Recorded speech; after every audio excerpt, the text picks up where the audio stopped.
Here's a true story about a young lad named John. Just a local farm boy, but there was something special about the lad. A glint in his eye, a fire in his belly, a spring in his step.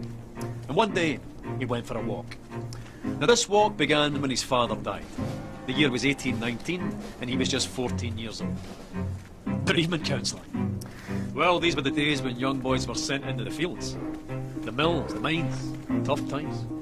But young John was smart enough to be lucky. His father's farm, where he was born and raised, was sold, and the proceeds used to open a grocer's. Big responsibility for the wee lad. His own shop in Kilmarnock, with his name on the door, John Walker, or Johnnie, as the world now knows him. Back then, all grocers stocked a range of local single malts, but they could be a wee bit inconsistent.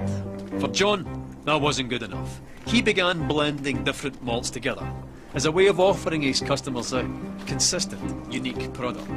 Now this backroom art quickly developed into a commercial proposition, and a very profitable one. And because there's nothing like a commercial proposition to stir the Scottish heart, it grew quickly into an industry filled with ambitious entrepreneur distillers. John thrived in this environment, and so too soon with his sons, Robert and Alexander, who joined him on his journey. The Walkers became the biggest name in a rapidly growing industry. They were unstoppable. In one bold bit of 19th century corporate raiding, they bought the famed distillery at Cardew, lock, stock and ensuring their supply of this silky single malt, and guaranteeing, more importantly, that none of the other big blenders could get their hands on it. But young Alexander wasn't content with being Scotland's biggest blender. Not ambitious enough for him, no. He convinced the ship's captains of Glasgow to act as agents for him, and drove the whisky bearing his father's name across the globe. By 1860, he had developed the square bottle. Now, with a label at an angle of precisely 24 degrees. No big deal, you might think, but you'd be wrong. The square bottle meant less breakages and more bottles per ship. The diagonal label meant larger type, and together that meant Johnnie Walker had unmistakable presence on any shelf in the world. The bottle became an icon, and the rich liquid it contained sought after and consumed across the globe. Quite a character, Alexander Walker. Master of the blender's art.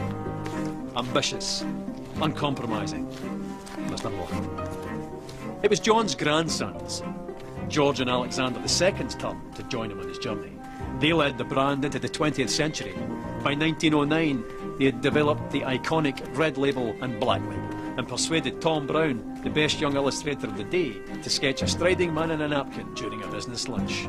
In the stroke of a pen, the Victorian grocer was transformed into an Edwardian dandy. By 1920, Johnnie's walk had taken him through 120 countries, and he continued walking through the brand's advertising over the next 50 years, into the fabric of global culture, deep into the dark hearts of several wars, to the pleasure palaces of the aristocracy, immortalised by screen legends, celebrated by filmmakers, singers, songwriters, novelists, shoulder to shoulder with the great sportsmen of the age, winning countless international awards for quality, and even being awarded the Royal Warrant by King George V.